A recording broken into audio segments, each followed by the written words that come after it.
Hello, Mangamatt here with a new look and the June manga update. Alright, well, let's get started here with the Kindaichi case files.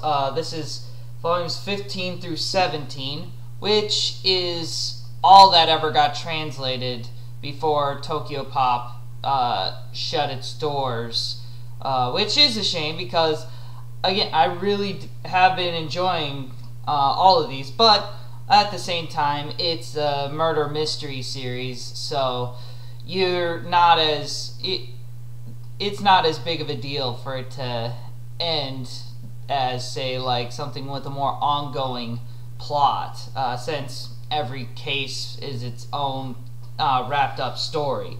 Let's see which ones really stood out. I did like House of Wax, which was pretty interesting. A lot of characters are stuck in a sort of wax museum castle setting, and they're being slowly killed off. Had a pretty good twist with how that was pulled off. The Graveyard Isle. This was another pretty unique one. They were on a desert island, and they were slowly being killed off by somebody. Actually, this had a pretty great sort of reveal for the killer's motive at the end. And then let's see, the Gentleman Thief. This is more kind of interesting because there was a art thief in the story who was committing various kind of crimes, and then later there was somebody who was then killing people under the guise of the Gentleman Thief, and was also leaving notes at the crime scene, much like the Gentleman Thief did. And part of the interesting thing about this case was just them trying to decipher which notes and which acts were by the thief and which were by the murderer trying to pretend to be the thief. Pretty cool scenario.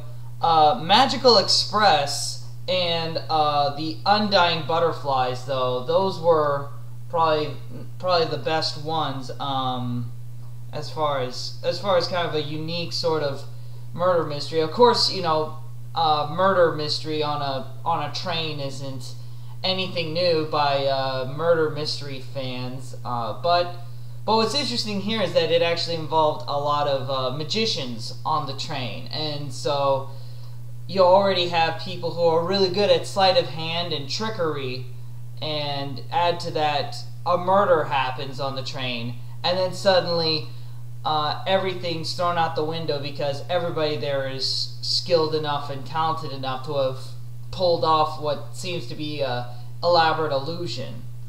And then, you know, Undying Butterflies was kind of interesting in that it took place on this sort of this property where a person was raising these thought to be extinct butterflies, and it's interesting how the butterflies themselves actually become an integral part of the murder mystery plot. Like I said, they're all absolutely wonderful murder mystery stories, and especially great is the motivation behind it by the killers for why they have to do it. You get more invested with a lot of the characters. And then, you know, we have Case Closed, volume 54 here, which, again, after reading the Kindaichi case files, it's kind of like Case Closed. It feels like this series is more focused on just the gimmick of how the murder was done, versus really fleshing out the characters and the motivations for why they were doing the murder mysteries. I'm trying to remember. There was one in here that involved a Shinto shrine, and apparently figure out how to hide various tiles around the room as they were being bloodstained, and how you would get around that. And then of course, halfway through the murder mystery, it actually ends on a cliffhanger for the next volume to finish. I don't know, I guess I guess I've gotten a little jaded from the Kindaichi case files. Kind of funny. I didn't, you know, you kind of like one thing and then you see another series do it and you tend to like that better, and then when you go back it's kind of a different feeling.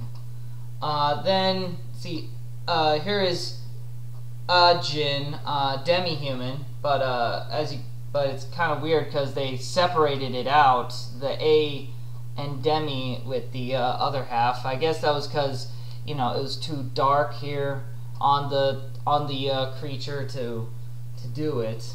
This one focused more on, I guess, just the characters getting out and just getting away from their respective threats, and especially the reveal that actually the main character kid is working to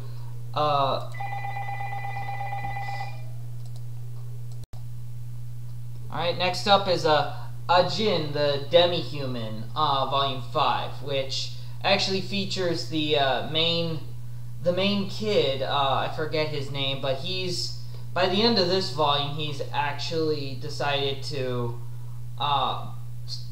sort of enter into a partnership with the government to stop this group of rogue demi-humans that are essentially committing terrorist actions. I especially like the scene the part early on in this volume where you're actually getting to see the military police try and take on the demi-humans, and how even just like 2 or 3 of these demi-humans are so powerful that they can't even, like a whole group of them can't even take them out. Especially this part where one of the demi-humans black figures is sort of moving around on the side of this glass, and they have to sort of try to outwit them, especially the snipers, and at this part where they have to engage this sprinkler system, because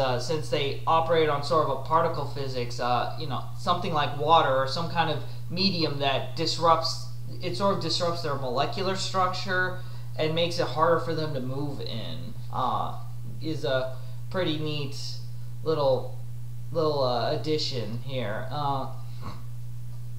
Overall, again, this series is it has some slow parts, but it keeps a very consistent sort of pace with itself that I really feel invested with it.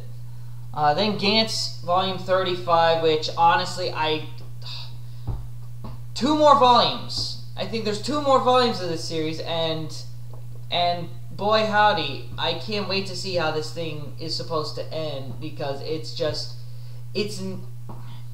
at this point, I really don't get a lot of what's going on. Like, there's a scene where the psychic guy up here, he's fighting, and then he thinks he sees a vision of his master, but his master is actually still dead, and then they're fighting with Nishi, who's wanting to just kill all of the aliens, but then all of a sudden Kei decides that, oh, we shouldn't kill all of the aliens because some of them are non-military personnel, and blah blah blah, and then finally it's revealed that, oh, all the Gantz fighters were actually good guys, and now the rest of the Gantz team has finally waged a final battle to you know, arrest and detain all the other alien peoples, and just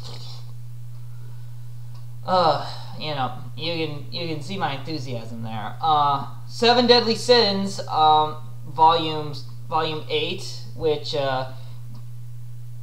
actually does a lot of focus on Gauther, the sin of lust, who he's featured here and has pink hair, I guess, and also sort of more about the sort of way that demons and holy knights are getting sort of blended together, and they're sort of creating these the main armies, or in order to fight the deadly sins and sort of maintain a superiority, they're creating these sort of monstrosities by trying to blend holy knights with demonic DNA, and it's just, and they're having like this sort of rejection in them.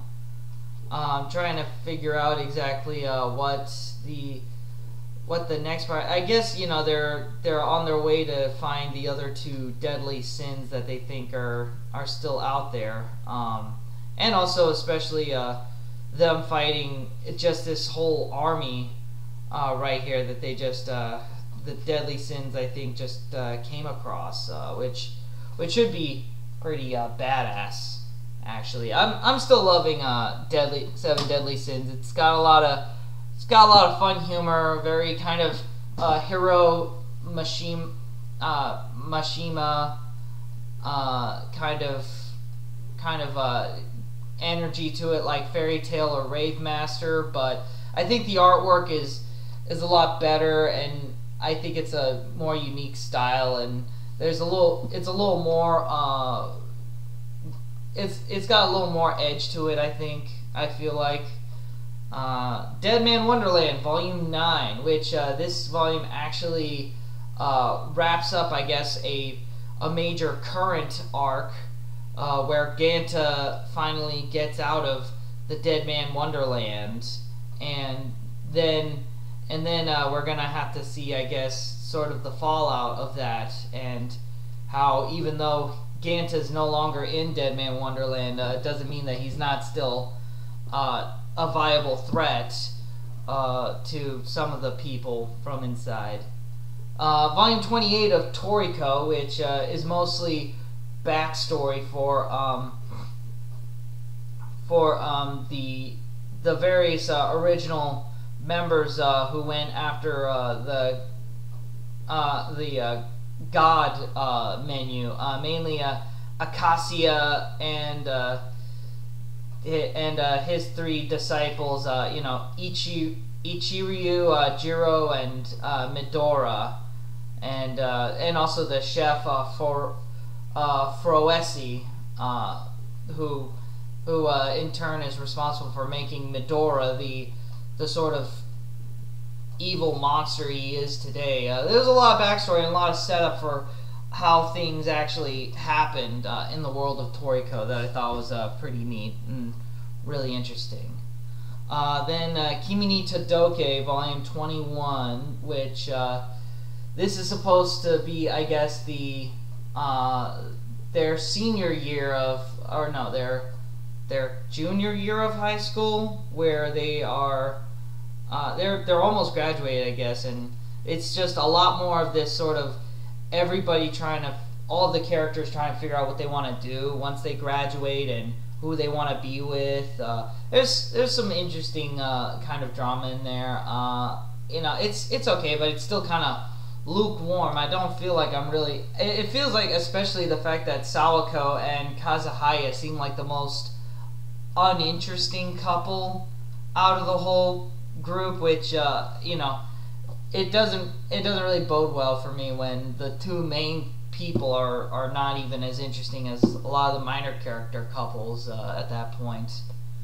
Then Naruto 70, which 2 more volumes to go, and this is just as action-packed as anything. Lots of great setups and reveals for the big main battle against the Obito and the Sage of Six Paths. Well, Obito is actually sort of become a good guy at this point, but the Sage of Six Paths has just flat out, and Madara, yeah, it's Madara mixed with the Sage of Six Paths, and also just the thing I'm liking here is that a lot of this is easy to follow for me. Like I'm having a genuinely okay time figuring out where things are going with how the action is playing out and who's fighting what, and again, it's not much to ask, but you see like this versus like Gantz. I can't follow anything that's going on in Gantz, and also endgame right along with Naruto, and Naruto is managed to keep things, new reveals, but they're not like out of nowhere. There's sort of this built-in foundation where it's pulling from to create these new scenarios with, and also it's cool seeing Sasuke and Naruto like really pair up again and fight it out, and a lot of that getting set up and explained as being kind of this sort of destiny kind of event. Alright, next up, Dance in the Vampire Bund 2, The Scarlet Order, which this was also an interesting follow-up from the main series, featuring more background with a lot of the older vampires, and also an interesting development with apparently this mystical artifact, this gem that apparently as long as you hold on to it, vampires no longer need to feast on blood, and that it's having some sort of a negative effect with Mina whenever she's anywhere near it, and the fact that there's other rival factions of vampires that are also after the same artifact for their own purposes. It's pretty interesting. It'll be interesting to see how it actually plays out, because I think the next volume is the last one for that, and I think that will then be the final volume of all Dance in the Vampire Bund, actually. Then next, Offered, volumes 1 and 2. Seeing these featured a lot when I was reading some of the other Comics 1 manga series, and it's again Kazuo Koike and Ryoichi Ikegami working together again on a title. This is a weird one. If you were a fan of Crying Freeman and you like kind of that reverent, kind of over the top crazy plot, that's also in here too. Essentially, you have this kid named Yu, who is a Olympic star athlete, and he gets lured by this woman to kind of come and see him one night in a tent by the beach, and he winds up finding out that he's the long descendant of this great king warrior Gilgamesh, the Gilgamesh from the ancient Sumerian tales, and that he has a destiny before him to go back to this ancient lost city to reclaim the untold fortunes there, and it also just so happens that the woman Payetta, who's the woman that lures him there, is also the granddaughter of Hitler, and also she uses her seductive powers and her ability of suggestion to actually sort of will you into wanting to do her bidding for a while, and then it just goes from there, and it just becomes this crazy sort of madcap dash to find this lost location of this hidden city. It feels at times a little bit like Raiders of the Lost Ark. So if you can imagine, Raiders of the Lost Ark with kind of a Crying Freeman, frantic characters. That's basically how this story plays out. There's all kinds of plots in here about long descendants of Gilgamesh fighting sword fights on top of air blimps, and religious ceremonies, and at one point a guy gets bit by a bunch of poisonous snakes, but he's okay because when he was sucking the venom out of one of his comrades, he was able to actually develop an immunity to venom, which I'm pretty sure that's not how that works. I'm not gonna play this up like it's a must-have, or this wonderful sprawling narrative, but I mean, it's fun. It's okay. It's got sex, action, gore in places, but you know, it's really Ryoichi Ikegami's art style that really carries it through more than anything. If you're an absolute fan of his art style, it's always great to have another little piece of his added to your collection, I think. Speaking of adding to people's collections, we have here a new installment. This is actually very well put together. This is Fragments of Horror, the latest output by Junji Ito that's been translated here. And I just want to take a moment to really highlight how gorgeous this cover is, because not only, you know, does it invoke the painting Scream, which, you know, any college dropout will point that out to you, but it's also got these neat little hints to like events that are going to happen in the story all throughout it. It's well composed, and also it has this neat gimmick with the flare where you can see like these weird images that are kind of put on the cover as kind of this more disturbing, sort of saying that there's something more disturbing lying underneath that you can't see. It's a neat little effect I like, and especially you can see it more if you take off the dust jacket.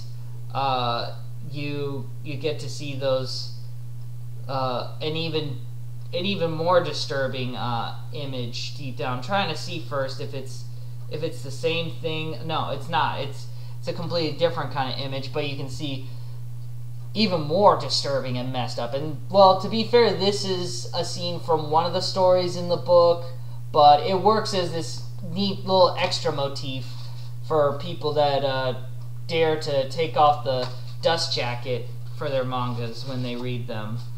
And all the stories in here are just as creepy and nutty as people who are fans of Junji Ito have come to expect. There's the first story about the boy who's obsessed with who keeps constantly thinking he's gonna see like these disturbed images, and he hides under his bed sheets, which has a pretty gruesome reveal at the end. This woman who moves into a family's house because she's absolutely in love with the house, and that to the point that she becomes utterly obsessed with the house and even becomes a part of the house by the end. The next story featuring a boy who finds out that he was apparently cursed by a witch, and the witch cut his head off at the throat, and if he doesn't hold his head down on his body, his head will just pop off. And it's just him trying to sort of figure out a way around the witch's curse. Which that's also pretty disturbing and messed up. And then another one that's kind of less horrific and just more kind of creepy, about a family that can actually invoke the spirits of the dead in sort of an afterimage kind of way if they really focus all of their might, and kind of how that has a ramification with that. And then also this one woman who's utterly obsessed with being dissected, and so she'll actually sneak herself into various medical student labs so that she can hopefully get someone to, even by accident, cut her open and dissect her. And the way that ends is also pretty horrific and disturbing too. Lots of just these great little short stories. There's one guy who was lost in the woods and was being fed every day by this sort of gypsy woman that would actually feed him little bits of chewed up meat, and that's how he stayed alive while he was in the woods with a broken leg, and was able to survive for months to get back to civilization. And then you find out where she's been getting that meat from, and even if you think you know, it's even more disturbing than just that. And then also, probably my favorite one here is a woman who decides to go and meet her favorite author, who she loved because her favorite author was so eccentric in the book she wrote, and then she meets him and first finds out that she is a cross-dressed man, but then finds out how he actually comes up with the weird quirks and personalities of the characters that he writes, and how she's going to play a part in his next upcoming book. Another bizarre and unique little tantalizing tale there. And then finally, one story featuring this weird sort of introverted woman who is actually so indecisive she can't even make decisions for herself. She needs people to constantly remind her all of the things she needs to do. Like, if she eats, someone has to tell her to cut her food up, or she won't cut her food up, or you know, if she's going into the garden, you know, somebody has to tell her to, you know, take a step for every step she takes, and all these other caretakers would just run them ragged trying to tell her everything she needs to do. And one woman sticks with her through all of it, and then the fallout of that being that she winds up doing things that even she doesn't know she's doing or why she's doing them, and creates sort of an interesting outcome of that. So, needless to say, if you've ever been a fan of Junji Ito's, Fragment of Horror is easily going to be the best horror-based manga that's going to come out this year, or even probably the next couple of years. It's well put together. It's got gorgeous little short stories in it, and honestly, I didn't think a single one of them was a dud. A lot of fun.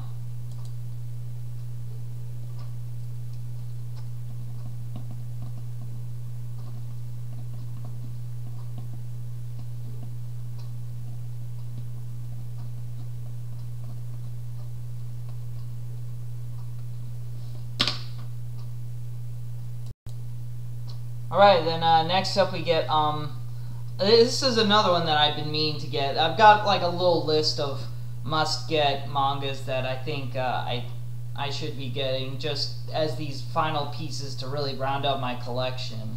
And this is one of them that was suggested to me on one of the places I was looking at. This is called Variant, or Variante.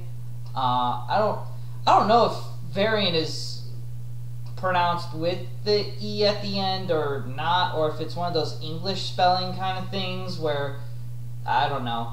But needless to say, it's only 4 volumes long, and I thought it was pretty wonderful. If you're a big fan of Parasite, or the anime adaptation of it, Parasite the Maxim, this feels very much like that. It's about a girl, Aiko, who finds out one day that her right arm has been, her left arm has been possessed by this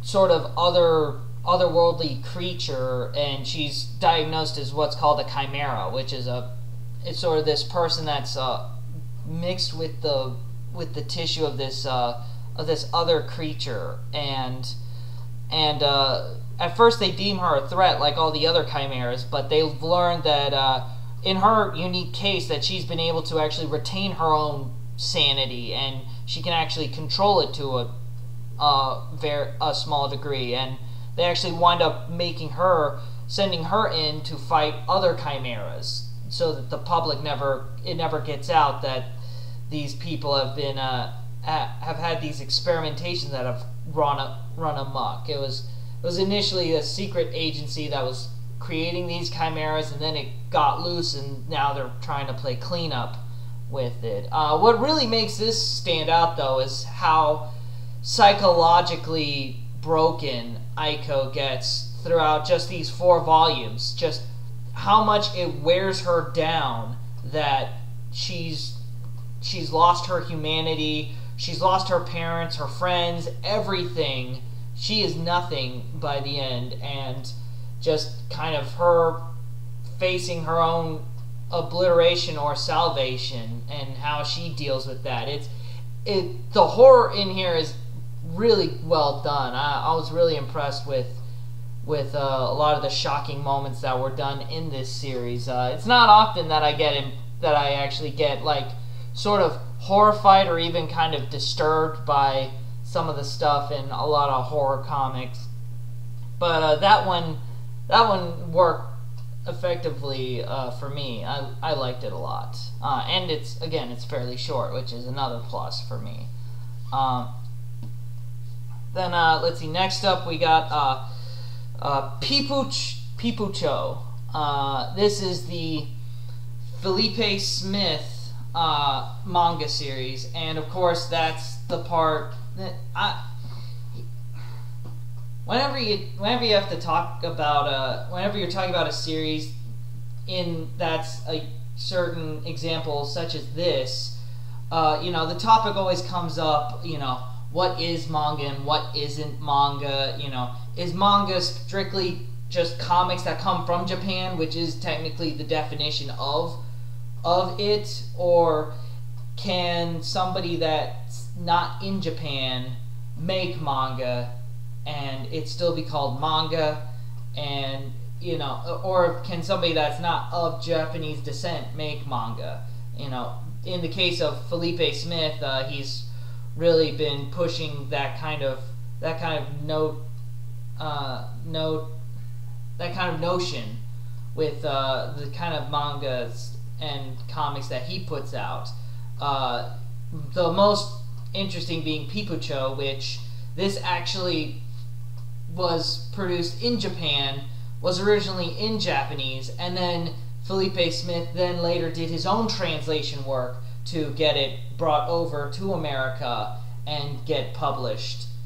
So by all accounts, it is a manga, but then, what about something like MBQ, which Felipe Smith also did, but he did it, all English from an American publisher, and it's in the exact same style and frantic attitude. Does that mean that that's not manga because it just happens to be from a different geographical location, even though it's the same guy doing the same style and making the same content? You can debate however you want to about it. As far as me, like, how does the story go? Well, essentially, it's the story of a kid who is a big fan of Milton, this little boy who Milton is a huge fan of his favorite show called Peepo Choo, and it's kind of like this weird frantic version of Pokemon, and it turns out that he gets a chance to actually go to Japan. Him and his brother, best friend person, and they go there and they sort of meet other Japanese people, and they get into all these kind of weird, over-the-top situations involving Yakuza. At one point, there's this weird, the comic shop owner that takes them to Japan, he actually works as a hired mercenary that gets off on killing people and brutally murdering them, kind of like a sexually repressed Jason Voorhees. And also you meet like this one girl who was always a big fan of English in America, and she learned English, but then she found out that the only men that are interested in talking English are the men that want to sleep with her, and so she becomes very jaded and cynical about Americans and stuff. So really the core of Peepo Choo is just about the misconceived notions about Japanese culture and the Japanese about American culture, and just kind of how those two interact with each other. And it very much feels like something only Felipe Smith could have written about, given that he's spent a moderate amount of time in both pools of that argument. You know, that there are a lot of points in Peepo Choo, especially early on, where it's gonna feel kind of that sort of frustrating kind of feel where the characters are purposefully acting a certain way because that's supposed to be sort of a preconceived stereotyping, and whether or not you identify with that stereotyping is gonna elicit a kind of reaction out of you, and later the characters kind of grow and change out of that, and you kind of see a little bit more of maybe why that was done at the beginning like that. And the great thing about it, though, is that it takes shots at both sides of the argument. Like, you know, there's the guys on the outside saying, "Oh, anime, that's all that hentai stuff and Pokemon," and then, you know, on the other side of the fence, you've got the nerds that are trying to, you know, say that, oh, we just like this because we identify with some part of it, and we like it. It makes us happy and fun, and it's not a big deal. And you know, it kind of goes from there in different spots. You know, there's the weeaboos, and then there's like the people who take it too far, and they think that all the weeaboos are crazy, and the weeaboos think that, like, this other kind of way. It's kind of that kind of story, but also it doesn't ever get to the point where it feels like it's trying to get on a soapbox about it. It presents these different ideas in a sort of easy to follow kind of manner. Here's the thing, I like it. I don't think it's like the greatest thing in the world. It's good. If you like it, you like it. I'm not gonna say that it's a bad manga by any stretch. It's just, I don't know. There's just something about it that I guess kind of holds me back from saying it's like this really wonderful thing. It's definitely something I'm glad I read, and you know, I'm glad that, you know, it's out there. There's somebody that's really trying to push the boundaries and something like that.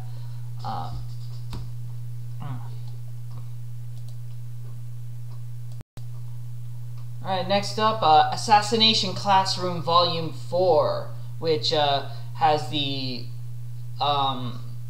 resolution to the cliffhanger as to Irina trying to assassinate her mentor, or taking on her mentor to take down Karasuma, the other agent, working with the kids to kill Koro Sensei.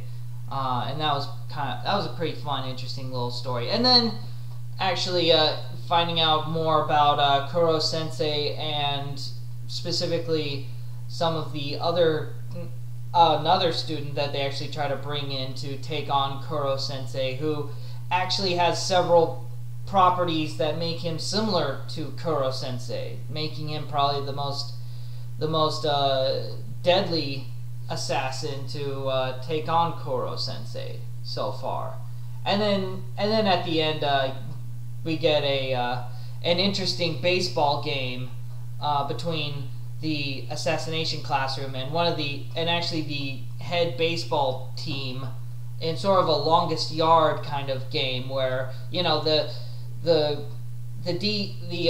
E-class students are never supposed to win, but it's supposed to sort of bolster the morale of the baseball club to play better. And Kuro Sensei takes this as an opportunity to teach the kids to use their assassination techniques to actually defeat the school baseball players at their own game, which will be interesting. I like to see how that plays out in Volume 5, where they play baseball using assassination tactics.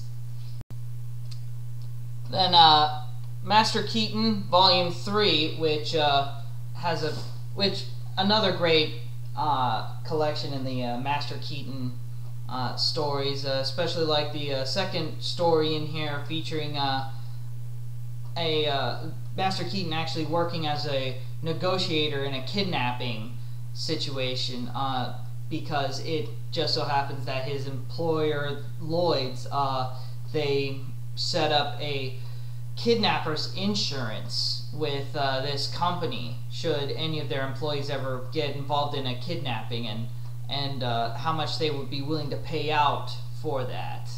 And overall, it's a pretty interesting resolution to the plot, and just goes to show like the kind of detail and how well crafted Keaton's mannerisms are in how he approaches all these situations. And then yet another interesting one here where Keaton actually encounters a terrorist who specializes in manufacturing bombs, and it just so happens that he's one of the best bomb makers in his profession, and Keaton is the only person who has ever been able to defuse his bombs, and he actually needs him to help him locate and take down his own bombs, because after he built them and handed them off, he had sort of a change of heart that he really wants to just stop making bombs. He wants to like live a peaceful life, and that'll involve like not blowing up people. And so him and Keaton have to find where the bombs were hidden, because of course he handed them to some other people to hide the bombs inside of a mall during a crowded day. And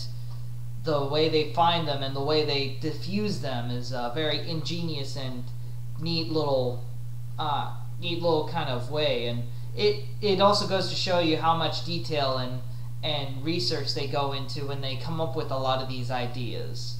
And then this next one here where Keaton is actually taking on a trained military German Shepherd, who apparently is a leftover from the Vietnam era, where of course during Vietnam they didn't have night vision goggles or anything. They essentially had expertly trained dogs to attack enemies at night, and Keaton has to try and outsmart and outfight this trained military dog.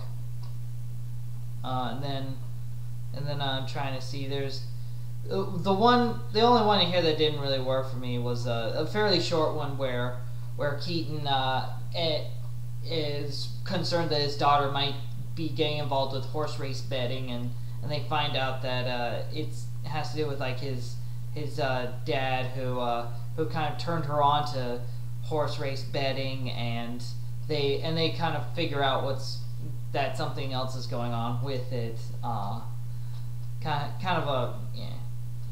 And then also probably the other great one was probably the last one here, or next to the last one, featuring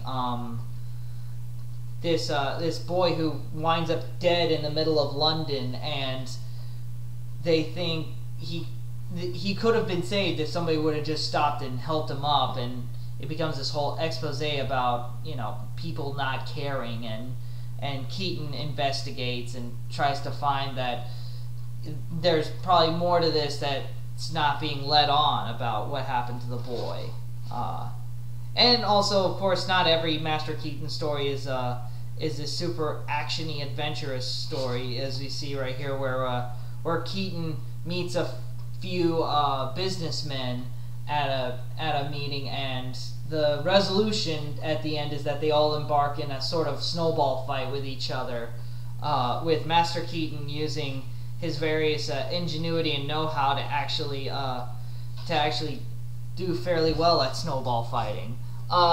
It's always this well-balanced mixture of where Keaton is using his military knowledge, his knowledge of his fascination with archaeology, and his overall just ingenuity of his that's come with his these two studies, because of course his archaeology teaches you about how other cultures have come up with these alternative solutions to certain problems that help you become that help him to be more ingenious with his solutions, whereas his military knowledge teaches him how to react quickly and how to adapt to a situation well. It's a really neat blend of two different ideas that make Master Keaton such a fascinating and enjoyable kind of figure to read about in these stories. Next up, Metro Survive. This is only 2 volumes long, and I really like this. I like this a lot. It also helps that it has these really nice French flaps, which I'm always a fan of, and sometimes you don't get them, especially if it's something like DR Master, which I think this was previously Comics 1, because I noticed that a lot of the titles featured in here, including Iron Walk John, were actually previously Comics 1 properties. Kind of weird, but in any case, this is just the story of a salaryman who's trying to come home on a subway train, and that happens to be underneath this newly constructed multiplex building. This sort of just huge mall type building, and the building collapses in on itself and actually crushes the whole subway line lying directly underneath it, trapping all of the inhabitants on that train underneath it. And of them, only about 6, including our titular Mishima, underneath it, and they have to figure out a way to survive and get out of there. And it follows a lot of the typical kind of survival scenarios where they first are kind of they first have to develop kind of a trust for each other, and then you know, there are moments when they get really tense and they start to think about maybe betraying each other, and then they introduce some other new characters that turn out to be kind of untrustworthy themselves. And I really liked a lot of the kind of elements that were kind of brought up in here, how they were solving a lot of issues and problems, and the only thing I might complain about is the artwork at times got a little too goofy. Like the scenarios and stuff in here felt like really super serious, but then you get you know, like later on they meet another group of survivors, and one of them are these 3 salarymen who are clearly sexual perverts, and it's like, you know, when they look like that, you know, of course they're bad guys. I mean, how can I not look at those guys and say there's a bad guy? It's like you're not even there's not even any kind of like maybe not about it. And then there's also like the 2 host clubs guys who are then presented here as other alternative bad guys who are actually behind a lot of stuff. And again, they're like, oh, there's 2 more bad guys. They clearly look like bad guys. Those can't possibly not be bad guys. And I don't know, some of the characters look very kind of well drawn and kind of realistic looking, and then some of them are sort of laughably cartoonish in their designs, that it kind of throws you off a little with some of the stuff going on in it. And well, it's only 2 volumes, and it never becomes insultingly bad. And it's actually pretty good. I liked it a lot. It's just, you know, the art at times was kind of wonky. So I mean, if you like those kind of survival scenario kind of stuff, and people kind of having to learn to trust each other and work through some kind of ordeal and come out on top, and you know, that kind of thing, Metro Survive is really good for only 2 volumes. It's a pretty fun little romp, and you can get it real cheap too. Amazon has like both of them for $15. You can get them like that. It's fun. Alright, next up, this is one that was recommended a while back when I was started getting Gundam The Origin. This is another work by Yoshikazu Yasuhiko, and it's called Joan, you know, after the titular Joan of Arc from French history and likewise world history. 3 volumes long. The interesting though is that Joan is not actually about the life of Joan of Arc, as you might believe. It's actually about another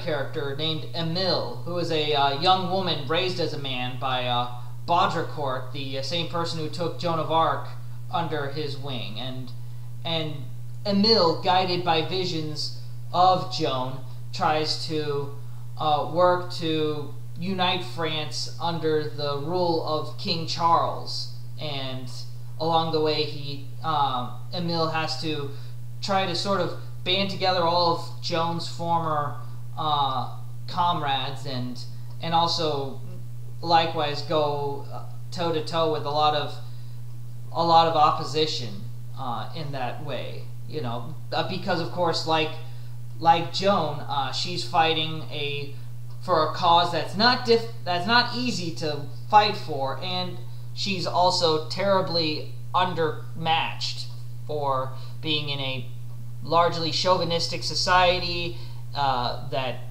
otherwise wouldn't treat women with the kind of respect and dignity that you would you know, of course, today.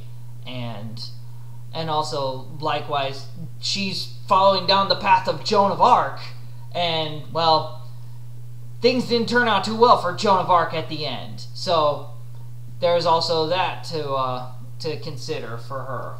But the best thing about this, though, is, again, you know, I'm a sucker for presentation and everything, and there's definitely plenty of that with Joan. First of all, you got really nice dust jackets, and also the only thing that makes Yoshikazu Yasuhiko artwork better is making it Yoshikazu Yasuhiko artwork that is in full color. Yes, all 3 volumes of this story is in gorgeous full color, and it's just page after page. It just you just stop and you want to just gaze at it. It's probably one of the best drawn, best illustrated mangas that you'll probably ever find. Just the use of coloring to create a mood. Of course, the dynamic poses and the look of the piece. Yoshihiko, he was a former animator, character designer for Mobile Suit Gundam. So of course a lot of he's especially good at, you know, setting up poses and creating very dynamic and animated character designs, which of course keeps the artwork from ever looking static. It always looks like they're in the middle of a motion, or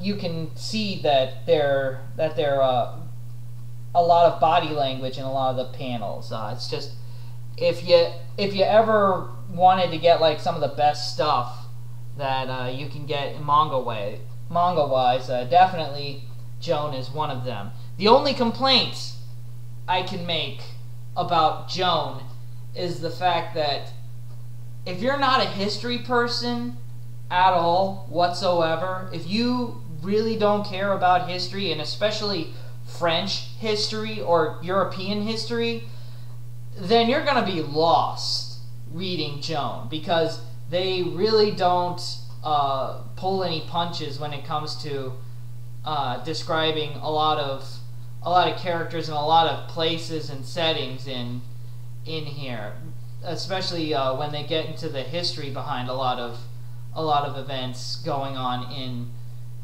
Joan. So if you don't have the patience to try and decipher a lot of what's going on here and there as far as how it relates to the actual history of the time, then I'd say it's not gonna be for you.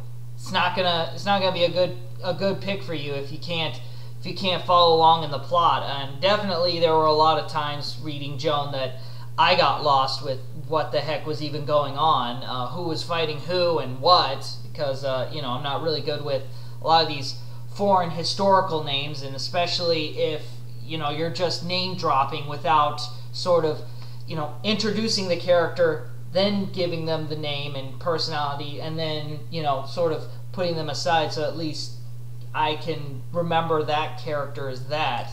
You know, it does a lot of that name dropping kind of thing, because there's a lot of stuff going on in the background that is probably more of the historical, you know, accuracy of the story going on. Let's see. Next up, Satoshi Kon's Dream Fossil. This is a collection of the various short works that Satoshi Kon worked on during his lifetime that were not collected elsewhere. I would definitely say that if you were ever a big Satoshi Kon fan, definitely pick this up. There's some pretty you know, mundane stuff in here, like a boy who wants to meet this girl on a summer vacation, and he gets involved with some guys that he picks a fight with. But then there's also cool kind of sci-fi stuff about like kids in a Orwellian oppressed society, and they're trying to buck the system. There's also other stuff about like family that moves into a house that's haunted by ghosts. You get a lot of interesting pieces by Satoshi Kon here. Especially I like this one story taking place in feudal Japan about a brother who's fighting another brother who tried to oppose his ruling, and they're hunting them down. But while they're in the middle of this wooded area, they're being hunted by this sort of savage monster, and while the savage monster turns out to, you know, be a big tiger, but, you know, of course, you know, feudal Japan, there's not really much in the way of, like, you know, guns and such, so of course a big ferocious tiger like that at the middle of the night is gonna pose a threat by itself, and there's just a lot of interesting sort of dynamics going on with a lot of Satoshi Kon's work. There's even a neat one where an old lady is in a hospital, and she's lying on her gurney, and the gurney starts rolling down the hill, and it's just this madcap chase to catch her before she hits the bottom of the hill, and it goes to this sort of ridiculous kind of over the top conclusion at the end of it, where basically like everybody is chasing after this old woman on a gurney, and I don't know, it feels very much like kind of Roshin Z in a way, except without kind of the weird robot thing. Like I said, I really love Dream Fossil a lot.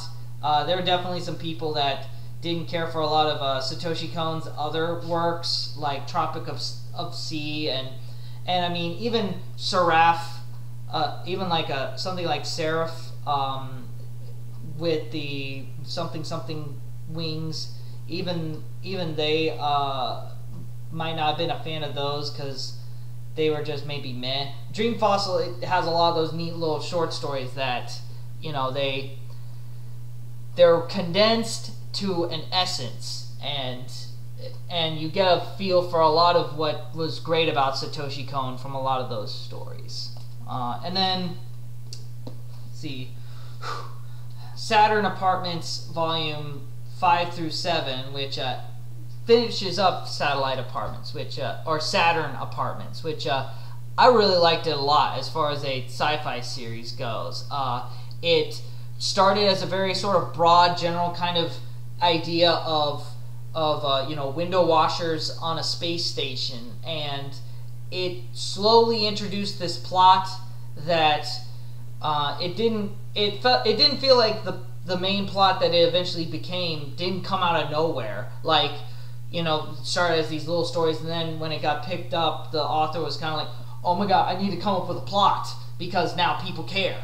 You know, it didn't feel like that. It felt like a lot of the stuff from the beginning of the story, it built up and carried through to the end of the storyline. If you're a big fan of sci-fi, and especially kind of those slice of life sci-fi series, like maybe Red Dwarf or something, although it's not comedy necessarily like Red Dwarf, it's a bit more serious at times. Definitely check it out. I loved it a lot. Next up, Mobile Suit Gundam The Origin, Volume 10, which, still great, still love it. This is Amuro taking on the Big Zom mobile armor, mobile suit thing, and then also his first big face-off with Char and Lala. Mostly finding out that Lala is teamed up with Char in the sort of virtually unbeatable mobile armor, you know, the Elamith. And, you know, again, really love this series a lot. I think there's only like 2 more volumes of Mobile Suit Gundam The Origin to go. And, you know, gorgeous hardcover, gorgeous high gloss pages. It's probably one of the best put together manga volume titles that you can get. And also just great sort of characters built up. You really fall in love with Dozel Zabi, as he's kind of this war-hardened veteran that is also a deeply devoted family man, and how he kind of, you know, loves his daughter, and he's kind of like going, I hope my daughter doesn't inherit my looks. I hope she gets your looks, honey.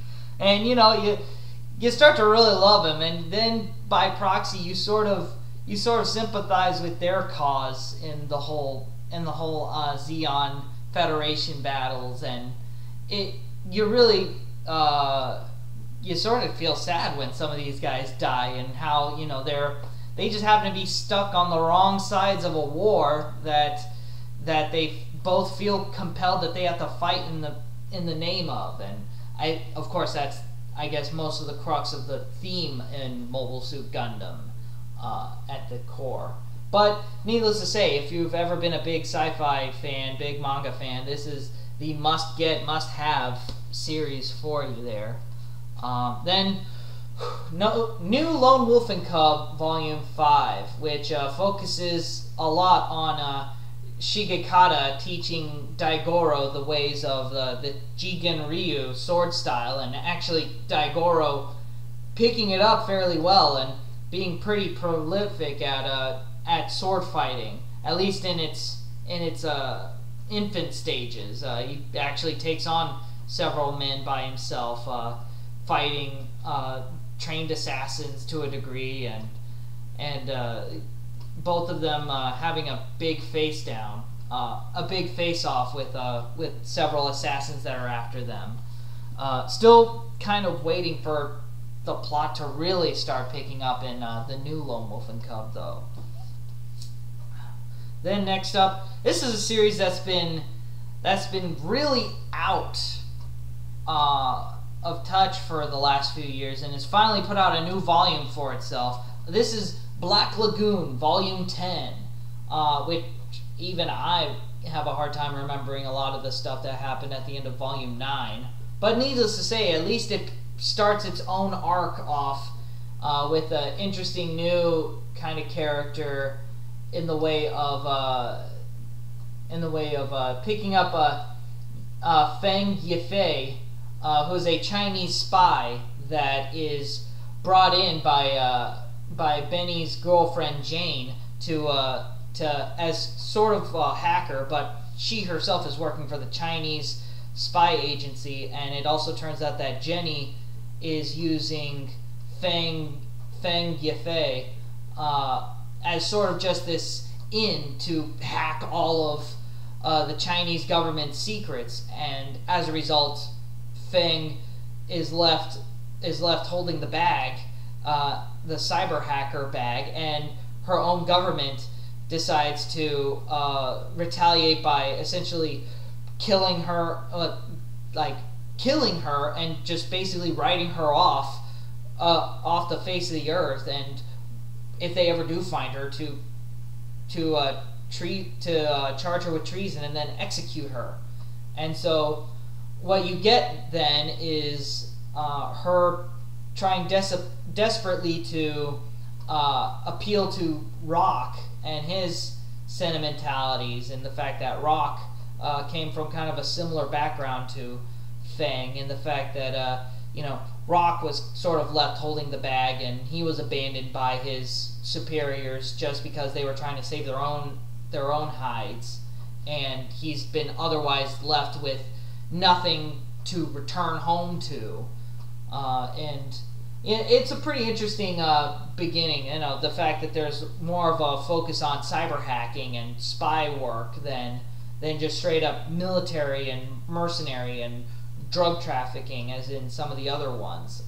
It's kind of a new angle, new kind of take on things in the Black Lagoon kind of way, and also plenty of cool action and fighting and stuff, which you've come to love. Can't wait for more now that Rei Hiroe is apparently back in the saddle again with that.